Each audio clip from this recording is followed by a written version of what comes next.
Hello, gentlemen. We have Lennart Nordqvist, Sustainability Climate Lead Sweden, Deloitte Sweden, and Claus Stig Pedersen, Sustainability and Climate Lead Nordics, Deloitte Denmark. So Lennart, you have been in the sustainability game for quite a long time. Not quite as long as Claus, but for almost 18 years. So what differences do you see from when you first started? Quite a lot, actually, but I would say that over the years, I believe that sustainability has gotten more real, sort of more focused around substance than it was in the past, maybe. But I think in essence, it's just a lot of things happening in this space, as I assume most in the audience would agree to. And it's just a great journey to be part of. And Claus, you again have been hands-on with sustainability for over 2 decades. For example, 16 years at Novozymes. And just recently changed to the consultancy side of the business. Now, are there any similarities or differences in work methods that you've discovered in your first 6 months? There are both similarities and work methods. Of course, the sustainability agenda is more or less the same, but the way of working is very different. So when you're in the corporate world, it's very hierarchical. You have the targets, you have the organization, you have clear budgets, and you have a team. In the consulting world, it's much more dynamic. It's like a brain. There's so many things that can happen, and so many clever people that can get together and around a problem to solve for a client. So it's a very different way of working, and I really like it. So both of you gentlemen have been working long time in the field from different angles, but now you're joining forces. Is there any common denominator between you guys that you've discovered? Did she just say we were old? Oh. Common denominator as well. We look a little bit alike here in our suits with our blue shirts. And, yes, very nice. And we are both middle-aged white men. Oh, I didn't notice that, yes. And also both of you are snowboarders, yeah. I've heard. Yeah, we're both, we have been avid snowboarders in our previous life, I guess. Try to practice as much as possible still. Yeah. Fantastic. Well, wonderful to have both of you here. You're so welcome to take it away to your presentation. Thank you. Thank you.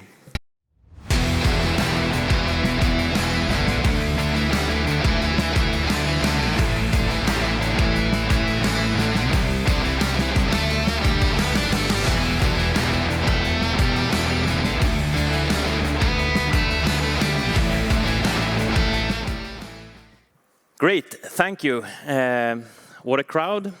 We will start today with bringing some insights from the Deloitte 2023 CXO Sustainability Survey, which I will present. And then I will ask Claus to bring some perspectives from a lifetime of actually driving sustainability from the inside.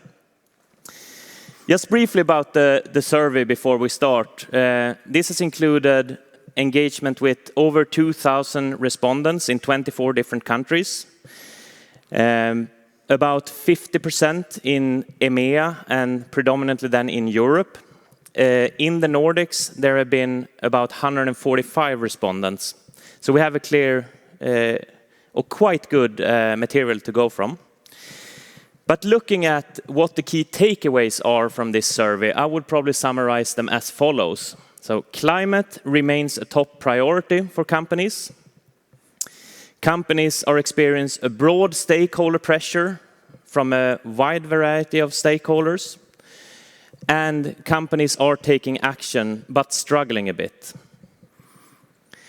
So starting with the first one, climate action. When asked to rank the most pressing issues for companies, about 42% ranked climate as top 3 among the most pressing issues. And then that's ahead of matters such as innovation, talent retention or competition for talent, and supply chain challenges. The only issue that was ranked higher was related to the economic outlook. This is an area where we see a slight difference between the global results and the Nordic results, where in the Nordics, climate change is the clear number 1 with 44%, followed then by competition for talents, and the economic outlook has been rated lower while it's still an important area, but rated lower. The vast majority of respondents are concerned with climate change, and almost all of them has indicated that they have seen their companies being adversely impacted by climate change during the past year. Almost 61% of them, or actually quite precisely 61% of them, also mentioned that climate change will have a significant impact on the strategy over the coming years. In this respect, I think the weather events that we have seen, even in our part of the world, with droughts and floodings, and then the breakdown of the E6 highway on the west coast of Sweden happening earlier this year, as things that probably is making climate risk slightly more tangible than it has been in the past.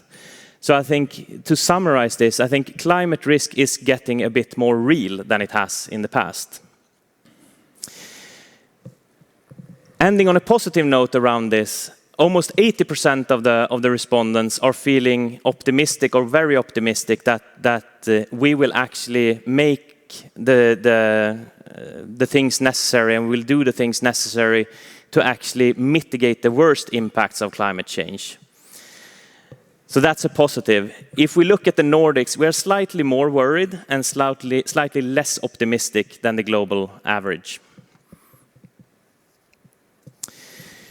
Moving on, about 2/3 of the respondents are feeling a large or a moderate pressure from a wide variety of stakeholders, and then primarily from regulators, investors, and customers, but also from employees and from civil society. More than half of the respondents mentioned employee activism as something that has triggered more sustainability action over the past year. And half of them have said that it's triggered significantly more action.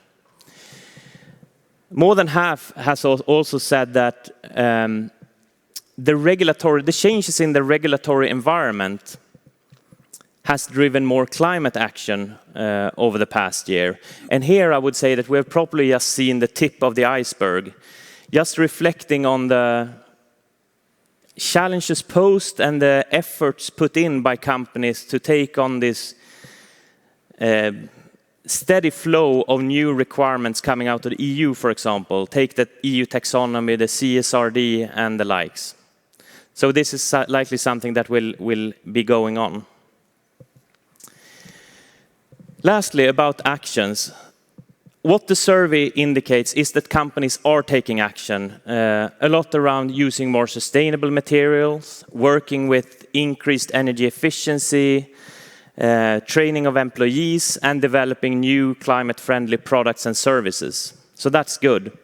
The main barriers for actions are cited as being the difficulties in measuring the sustainability impacts, the costs, and the some ways sort of short-term focus on the short term rather than the long term.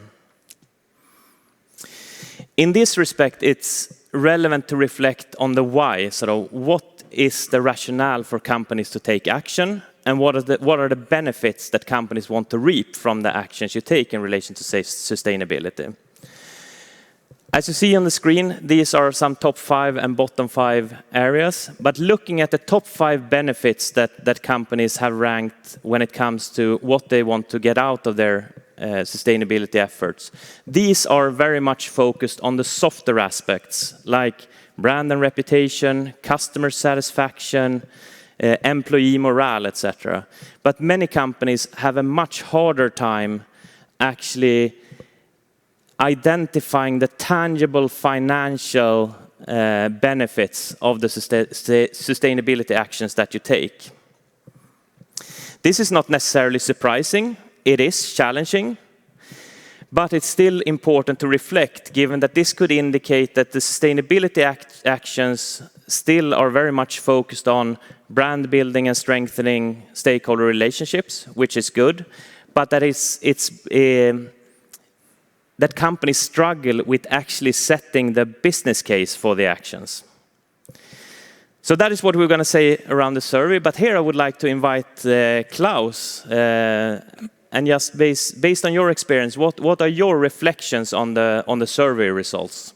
Yeah, thank you, Lennart, for inviting me to say something. I was afraid I was just going to stand here and watch you, which I really enjoy. Yeah, I think first of all, it's a great survey with lots of insights worth reflecting on. And first of all, I think it's great to see so many companies invest and take action on sustainability, despite the challenging times we are in the world at the moment. I mean, inflation and geopolitical unrest, market uncertainties is not really helping building the business case for sustainability at the moment. But still, we see a lot of investments and we see a lot of actions. And to me, that is really a proof of the desire in business, the deep desire in business to be responsible, to act responsible, and to be part of the solution that we need in the future. So that is really, really good to see. When you look at the point made about the pressure from stakeholders and the pressure coming from many different types of stakeholders and that it's increasing, I find that really interesting because to me that's really a proof that sustainability is mainstreaming. Sustainability is becoming mainstream in society as a concern and as a priority. And that actually gives me hope because that gives me hope that sustainability will become more integrated and valued into our economies. And that needs to happen. That needs to happen to unlock the full potential of business. It needs to happen for business to be fully rewarded for delivering sustainability to society.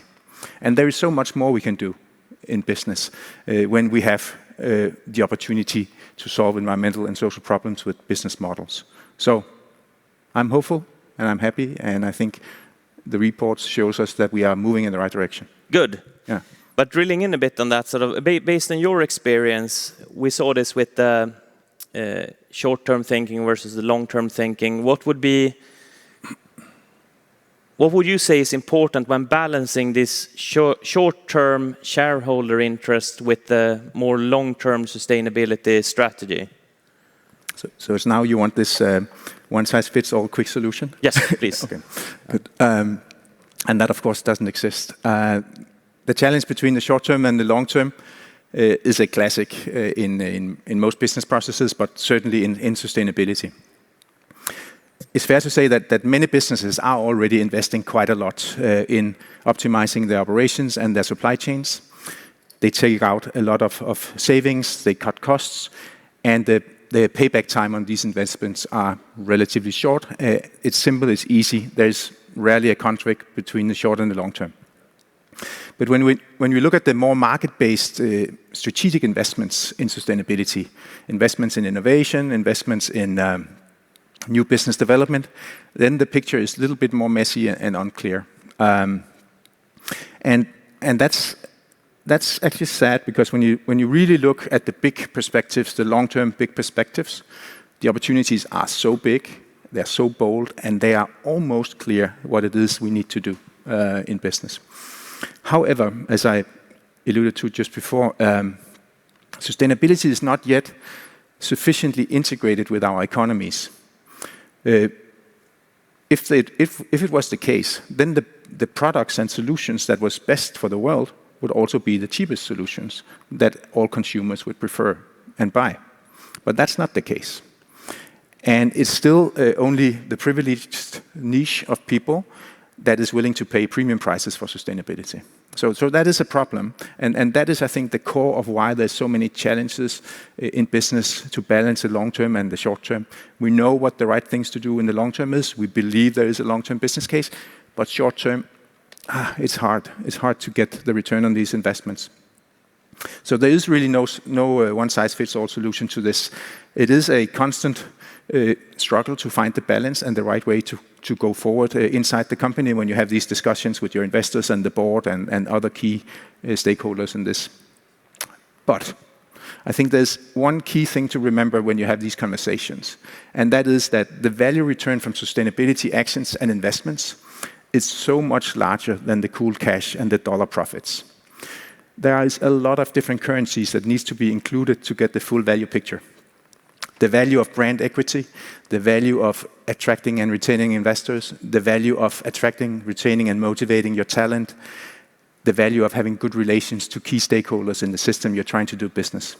All of these areas has huge value to business.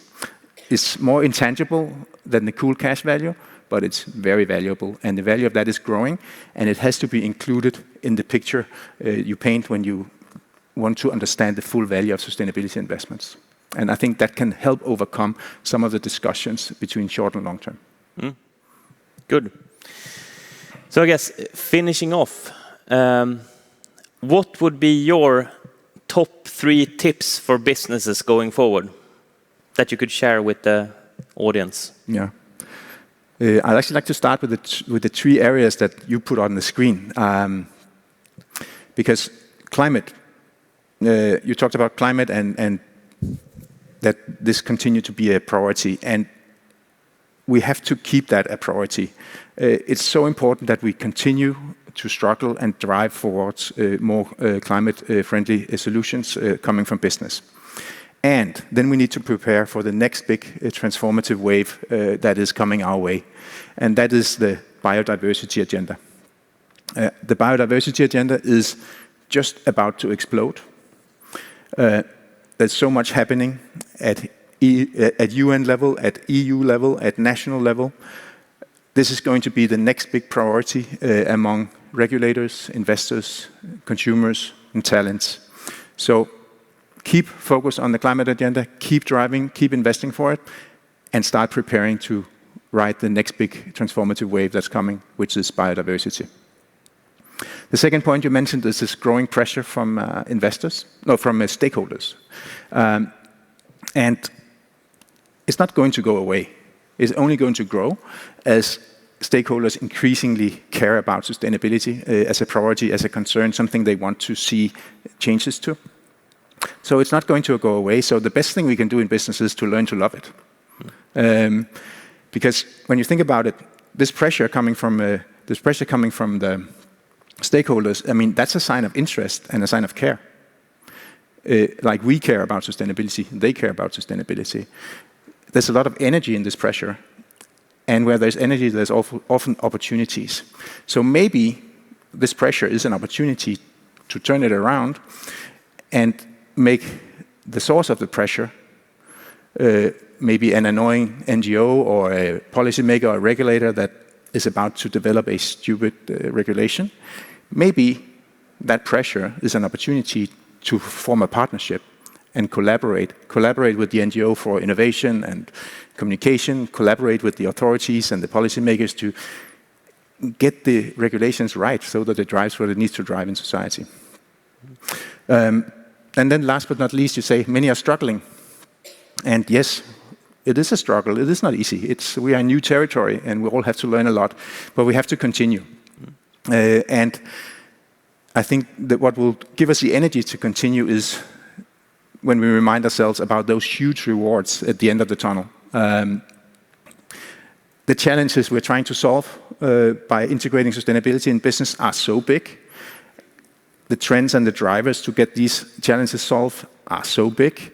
So there will be very, very big rewards to anyone who managed to solve environmental and social problems with business models. So that was 3 things. Can I say 3 things more? I have a few more minutes. Go. Okay. So to me, sustainability is the biggest needs we have in the world. And it's the biggest opportunities for business to meet these needs with business models and solutions. To be able to continue towards that and to be successful on that journey, I think we in business, we need to be courageous. I mean, we really need to invest for the future and not just for the short term. We need to be innovative. We need to apply the latest technologies. We need to rethink business models. We need to form new partnerships to innovate new, better solutions and bring them to market at a speed and scale. And then last but not least, sustainability is a systemic challenge.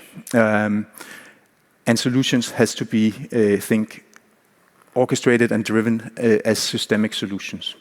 So, and everybody in the system around us, all stakeholders, increasingly want to see sustainability happen like we do in business sustainability. And this is an opportunity to form new relations, build new coalitions, new partnerships, and together we can move much bigger roadblocks towards sustainability when we work together. So thank you all for being here and for being engaged in this important agenda. Please continue your struggles and please think big, bold and long term and accelerate your actions.